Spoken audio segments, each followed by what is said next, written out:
Assalamualaikum warahmatullahi wabarakatuh. Saya Yuladina Hasanah dari kelompok 10 akan membacakan materi yang pertama, yaitu menjelaskan pengertian konflik. Kata konflik berasal dari bahasa Latin yang berarti confligo, yang terdiri atas dua kata, yaitu con yang berarti bersama-sama dan fligo yang berarti permogokan, perhancuran, dan peremukan. Kata ini diserap dari bahasa Inggris menjadi konflik yang berarti pertarungan, perebutan kekuasaan, persengketaan, perselisihan, perlawanan yang aktif, permusuhan. Dalam Kamus Bahasa Indonesia, Puewardamita 1976.5519. Kata konflik berarti pertentangan atau percekcokan. Konflik atau pertentangan bisa terjadi pada diri sendiri atau konflik internal ataupun di dalam kalangan yang terlihat luas.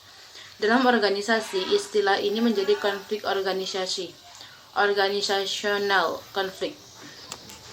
Pada hakikatnya, konflik dapat didefinisikan sebagai relasi psikologis yang antagonis, sikap emosional bermusuhan, struktur nilai yang berbeda, interaksi yang antagonis, jelas, berbentuk perlawanan halus, terkontrol, tersembunyi, tidak langsung, hingga pada bentuk perlawanan terbuka. Konflik juga dapat didefinisikan sebagai suatu keadaan di dalamnya terdapat kecekcokan bermaksud antara nilai-nilai dan tujuannya.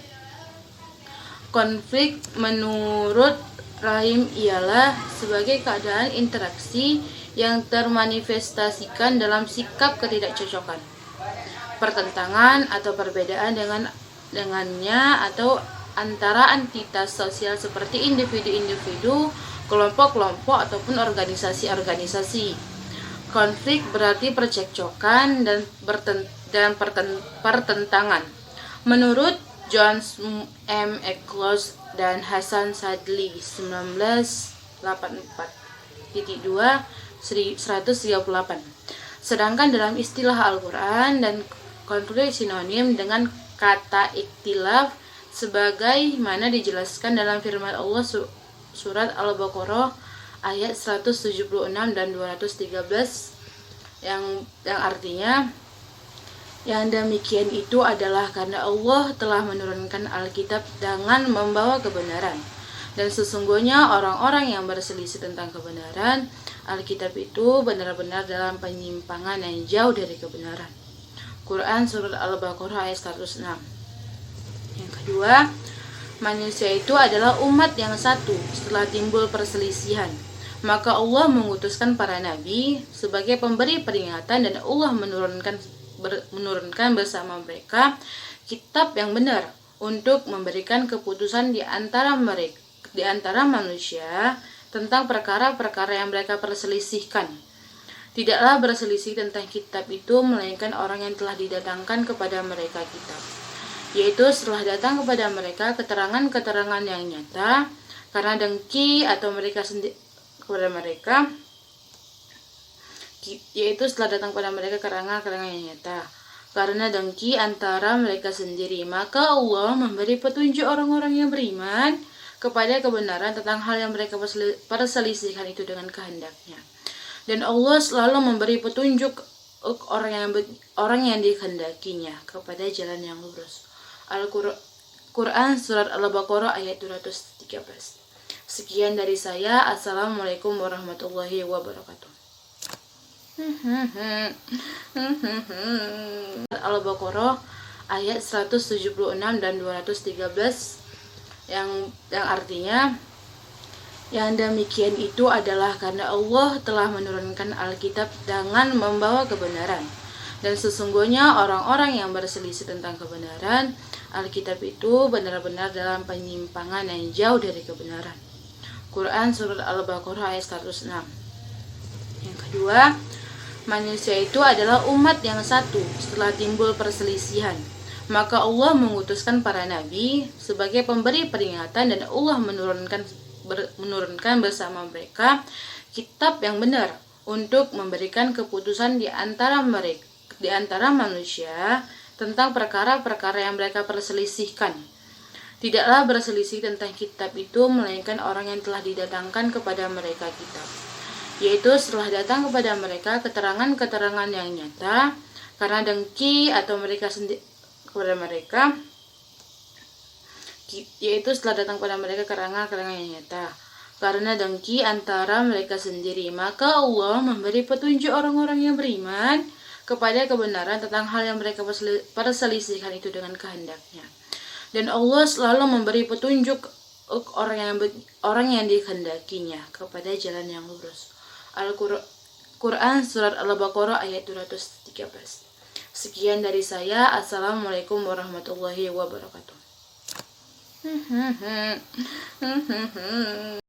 Assalamualaikum warahmatullahi wabarakatuh. Perkenalkan, nama saya Yulia Madenasan, NIM 2030404155. Baiklah, saya akan membacakan materi tentang B. Menjelaskan jenis-jenis konflik. Konflik dibedakan berdasarkan dari berbagai macam aspek. Dalam kehidupan organisasi, lebih efektif konflik dibedakan berdasarkan pihak-pihak yang saling menentangkan terdapat ilmu jenis, yaitu 1. Konflik dalam dari individu yang terjadi jika seseorang individu menghadapi ketidakpastian tentang pekerjaan yang diharapkan untuk melaksanakan. 2. Konflik antara individu dalam organisasi yang sama, di mana hal ini sering diakibatkan oleh perbedaan pribadi. Konflik ini juga berasal dari adanya konflik antara peranan seperti antara manajer dan bawahan. 3. Konflik antara individu dan kelompok yang berhubungan dengan cara individu menghadapi tekanan untuk serangan yang dilaksanakan oleh kelompok kerja mereka. Misalnya, seorang individu mungkin dihukumkan atau diasingkan oleh kelompok kerjanya karena melanggar norma kelompok. 4. Konflik antara kelompok dalam organisasi yang sama karena terjadi pertentangan kepentingan antara kelompok. 5. Konflik antara organisasi yang ditimbul sebagai akibat bentuknya persaingan ekonomi dalam sistem perekonomian suatu negara.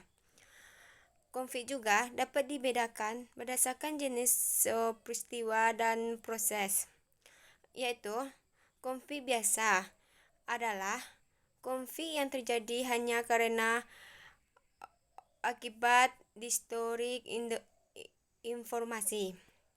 2. Konflik luar biasa adalah konflik yang tidak berstruktur karena sebelumnya kita tidak mempunyai catatan. 3. Konflik zero sum adalah bentuk konflik yang berhasil adalah satu pihak. 4. Konflik merusak adalah konflik yang dari proses sampai hasilnya merusak sistem relatif sosial. 5. Konflik yang dapat dipecahkan adalah konflik substantif karena dapat dipecahkan melalui sebuah keputusan bersama. Sekian, terima kasih. Assalamualaikum warahmatullahi wabarakatuh. Assalamualaikum warahmatullahi wabarakatuh. Perkenalkan, nama saya Zelina Novina dengan NIM 2030404160. Baik, saya akan membacakan materi selanjutnya, yaitu mengaplikasikan metode-metode pengelolaan konflik dalam organisasi. Ada 3 bentuk manajemen konflik. 1. Stimulasi konflik dalam satuan-satuan organisasi di mana pelaksanaan kegiatan lambat karena tingkat konflik terlalu rendah. Seperti telah dibuat di muka, konflik dapat menimbulkan dinamika dan pencapaian cara-cara yang lebih baik dalam pelaksanaan kegiatan kerja suatu kelompok. Situasi di mana konflik terlalu rendah dan menyebabkan karyawan takut berinisiatif dan menjadi pasif. Kejadian-kejadian perilaku dan informasi yang dapat mengarahkan orang-orang bekerja lebih baik diabaikan. Para anggota kelompok saling bertoleransi terhadap kelemahan dan kinerja pelaksanaan kerja. Manajer dari kelompok seperti ini perlu merangsang timbulnya persaingan konflik yang dapat mempunyai efek pengembangan. Metode simulasi konflik meliputi 1. Pemasukan atau penempatan orang luar ke dalam kelompok. 2. Penyusunan kembali organisasi. 3. Penawaran bonus, pembayaran insentif, dan penghargaan untuk mendorong persaingan. 4. Pemilihan manajer-manajer yang tepat. 5. Perilaku yang berbeda dengan kebiasaan. Yang kedua, pengurangan atau penekanan konflik bila terlalu tinggi atau menurunkan produktivitas. Manajer biasanya lebih terlibat dengan pengurangan konflik daripada stimulasi konflik. Metode pengurangan konflik menekankan terjadinya antagonisme yang ditimbulkan oleh konflik. Jadi metode ini mengelola tingkat konflik melalui pendinginan suasana, tetapi tidak menangani masalah-masalah yang semula menimbulkan konflik, dan metode dapat digunakan untuk mengurangi konflik. Pendekatan efek pertama adalah mengganti tujuan yang menimbulkan persaingan dengan tujuan yang lebih bisa diterima kedua kelompok. Metode kedua adalah mempersatukan kedua kelompok yang bertentangan untuk menghadapi ancaman atau musuh yang sama. Ketiga, penyelesaian konflik. Metode penyelesaian konflik yang akan dibahas berikut berkenaan dengan kegiatan-kegiatan para manajer yang dapat secara langsung mempengaruhi pihak-pihak yang bertentangan. Metode-metode penyelesaian konflik lainnya yang dapat digunakan mencangkup perubahan dalam struktur organisasi, mekanisme koordinasi, dan sebagainya. Ada 3 metode penyelesaian konflik yang sering digunakan, yaitu dominasi atau penekanan, kompromi, dan memecahkan masalah integratif. Metode-metode ini berbeda dalam hal efektivitas dan kreativitas penyelesaian konflik serta pencegahan situasi konflik di masa mendatang. Dominasi dan penekanan. Dominasi dapat penekanan dilakukan dengan beberapa cara, yaitu 1. Kekerasan yang bersifat penekanan autokratik. 2. Penenangan merupakan cara yang lebih diplomatis. Yang 3. Penghindaran, di mana manajer menghindar untuk mengambil posisi tegas. Yang 4. Aturan mayoritas, mencoba untuk menyelesaikan konflik antar kelompok dengan melakukan pemungutan suara atau voting melalui prosedur yang adil. Ada 3 jenis metode penyelesaian konflik integratif. 1. Konsensus, di mana pihak-pihak yang sedang bertentangan bertemu langsung bersama untuk mencari penyelesaian terbaik masalah mereka dan bukan mencari kemenangan sesuatu pihak. Yang kedua, konfrontasi, di mana pihak-pihak yang saling berhadapan menyatakan pandangan secara langsung atau satu sama lain, dan dengan kepemimpinan yang terampil dan kesediaan untuk menerima penyelesaian suatu penyelesaian konflik yang rasional sering dikemukakan. 3. Penggunaan tujuan-tujuan yang lebih tinggi dapat juga menjadi metode penyelesaian konflik bila tujuan tersebut disetujui bersama. Ada 4 jenis penyelesaian konflik struktural. 1. Konflik hierarki, yaitu konflik antara berbagai tingkat organisasi. Manajemen menengah mungkin konflik dengan personalia penyelia. Dewan direktur mungkin konflik dengan manajemen puncak, atau secara umum terjadi konflik antara manajemen dan para karyawan.